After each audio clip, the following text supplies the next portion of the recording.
আসসালামু আলাইকুম ওয়া রাহমাতুল্লাহি ওয়া বারাকাতুহু। সম্মানিত ভিউয়ার্স, আমি আপনাদের সম্মুখে আজকে এমন একটা আমলের কথা বলবো যে আমলটা ইসলামের ভিতরে সবচাইতে উত্তম আমল, সর্বশ্রেষ্ঠ আমল।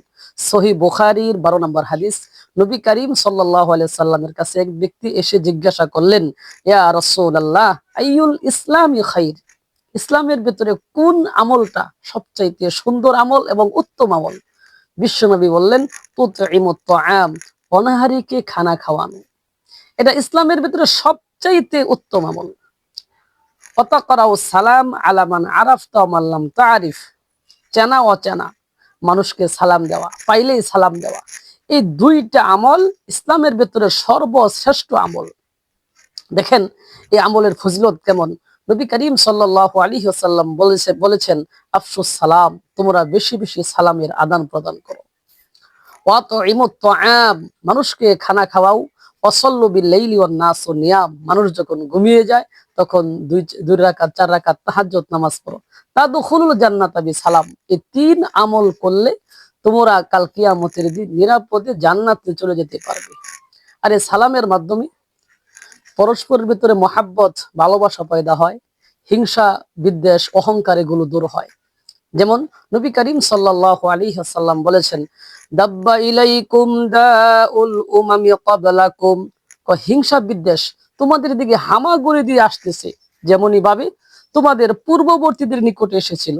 হিয়াল হালিকা, আর এটা মুন্ডনকারী, মুন্ডন করে দেয়। অতঃপর নবীজি বললেন, লা আকুলু তাহলিকু শা'রা, আমি মাথা মুন্ডন করার কথা বলতেছি না, ওয়ালাকিন তাহলিকুদ্দিন, বরং এটা দিনকে মুন্ডন করে দেয়, দিনকে ধ্বংস করে দেয়, দিনকে মিঠাইয়া দেয়। অতঃপর নবী করিম সাল্লাল্লাহু আলাইহি ওয়াসাল্লাম বললেন, লা তাদখুলুল জান্নাতা হাত্তা তুমিনু, তোমরা মুমিন হওয়া ব্যতীত কখনো জান্নাতে যাইতে পারবে না। ওয়ালা তুমিনু হাত্তা তাহাব্বু, আর তোমরা মুমিন হতে পারবে না যতক্ষণ পর্যন্ত তোমাদের পরস্পরের ভিতরে মহাব্বত আর ভালোবাসা পয়দা না হবে। ওয়ালা তুমিনু হাত্তা তাহাব্বু, অতঃপর নবীজি বলেন, আফালা উনাব্বিউকুম বিমা ইউসাব্বিতু যালিকা লাকুম, আমি কি তোমাদেরকে ওই আমলের কথা বলবো না যে আমল করলে পরে তোমাদের পরস্পরের ভিতরে মহাব্বত আর ভালোবাসা পয়দা হবে? আর তা হচ্ছে আফসুস সালামা বাইনাকুম, তোমরা একে অপরকে বেশি বেশি সালাম দিবে। এই সালামের মাধ্যমে হিংসা দূর হবে, পরস্পরের ভিতরে মহাব্বত আর ভালোবাসা পয়দা হবে। মোহতারাম হাজিরিন, এই সালাম দিলে ঘরে বরকত হয়। যেমন এক হাদিসের ভিতরে নবী করিম সাল্লাল্লাহু আলাইহি ওয়াসাল্লাম আনাস রাদিয়াল্লাহু তাআলা আনহুকে বলেছেন, ইয়া বুনাইয়া ইজা দাখালতা আলা আহলিক, তুমি যখন ঘরে প্রবেশ করো, ফাসাল্লিম, তুমি ঘরওয়ালাদেরকে সালাম দাও। একুনু বারাকাতান আলাইকা ওয়া আলা আহলি বাইতিক, এটা তোমার জন্য এবং তোমার পরিবার পরিজনদের জন্য বরকতের কারণ হবে। মুহতারাম হাজিরিন, হাদিসের ভিতরে আছে, ইজা লাকিয়াল মুমিনা ফাসাল্লামা আলাই, যখন কোন মুসলমানের সঙ্গে সাক্ষাৎ করলো, অতঃপর তাকে সালাম করলো। ওয়া খাযা বিয়াদিহি, এবং তার হাত ধরলো। ফাসাফাহাহু, অতঃপর তার সাথে মুসাফা করলো। তানা সারাত খাতায়াহুমা কামা তানাসার ওয়ারাকুশ শাজার, বৃক্ষের পাতাগুলো যেমনি ঝরে পড়ে যায়, উভয়জনের গুনাহগুলো এরকম ঝরে পড়ে গেল। মুহতারাম হাজিরিন, এই সালাম এক আদিমুস শান সুন্নত। যদি পরস্পরের ভেতরে ভালোবাসার মহাব্বত পয়দা করতে হয়, তাহলে সালামের বিকল্প কোনো কি নাই, এই সালামের কোনো বিকল্প নেই। এই জন্য আমরা বেশি বেশি সালাম দেওয়ার চেষ্টা করব। যেমন নবী করিম সাল্লাল্লাহু আলাইহি সাল্লাম এক হাদিসের ভিতরে এরকম বলেছেন, ইন্না আউলান নাসি বিল্লাহি তাআলা মান বাদাহুম বিসালাম, তোমাদের মধ্যে, মানুষের মধ্যে সবচাইতে আল্লাহ তাআলার নিকট ওই ব্যক্তি উত্তম যে তাহাদের মধ্যে মানুষকে আগে আগে সালাম দেয়। অন্য হাদিসে নবী করিম সাল্লাল্লাহু আলাইহি সাল্লাম বলেছেন, আসসালামু বাদিউ আসসালামু বারি আসসালামু আল বাদিউ বিসালাম বারিউ মিনাল কিবর, প্রথম সালামকারী অহংকার মুক্ত।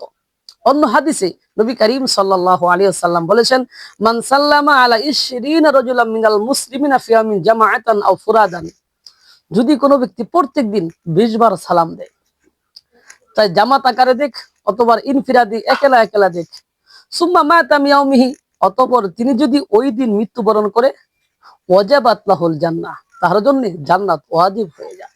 যদি আপনি চান আপনি বিনা হিসাবে জান্নাতে যাইতে, তাহলে আপনার সালামের কোনো বিকল্প নেই। মোহতারাম হাজিরিন, আমরা সালামের দিকে এগিয়ে আসি। আর অন্য হাদিসে নবী করিম সাল্লাল্লাহু আলাইহি ওয়াসাল্লাম এরকম ভাবে বলেছেন, সালাসাতুন কুল্লুহুম যামিনুন আলাল্লাহ ইন আশা রুজিকা ওয়া কুফিয়া ওয়া ইন মাতা দাখালাহুল জান্নাহ। যে ব্যক্তি, তিন ব্যক্তির জিম্মাদার স্বয়ং আল্লাহ তাআলা।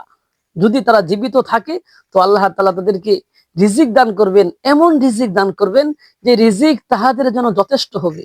আর যদি মৃত্যুবরণ করে তো আল্লাহ তাআলা তাদেরকে জান্নাত দান করবেন। এক নাম্বার, মান দাখালা বাইতাহু ফাসাল্লামা ফাহুয়া যামিনুন আলাল্লাহ। যে ব্যক্তি ঘরে প্রবেশ করার সময় সালাম দিয়ে ঘরে প্রবেশ করে, ওই ব্যক্তির জিম্মাদার স্বয়ং আল্লাহ তাআলা। দ্বিতীয় নাম্বার, মান খারাজা ইলাল মাসজিদি ফাহুয়া যামিনুন আলাল্লাহ। যে ব্যক্তি ঘর থেকে মসজিদের উদ্দেশ্যে বের হয়, ওই ব্যক্তিও আল্লাহ তাআলার জিম্মাদারিতে। তৃতীয় নাম্বার, ওমান খারাজা ফি সাবিলিল্লাহ। যে ব্যক্তি জিহাদ ফি সাবিলিল্লাহ, আল্লাহ তাআলার রাস্তায় বের হয় জিহাদ করার জন্য, এই দিনকে প্রতিষ্ঠা করার লক্ষ্যে, ওই ব্যক্তিও আল্লাহ তাআলার জিম্মাদারিতে। ওই ব্যক্তির জিম্মাদার স্বয়ং আল্লাহ তাআলা। মোহতারাম হাজিরিন, আমরা বেশি বেশি সালামের আদান প্রদান করব। এই সালামের আদান প্রদান করলে আমাদের ভিতর থেকে অহংকার আর হিংসা দূর হয়ে যাবে, রুজিতে বরকত হবে। আর আমরা মৃত্যু হলে আমাদেরকে আল্লাহ তাআলা জান্নাতে দাখিল করাইবেন। আল্লাহ তাআলা সকলকে আমল করার তৌফিক দান করুক। আসসালামু আলাইকুম ওয়া রাহমাতুল্লাহি ওয়া বারাকাতুহু।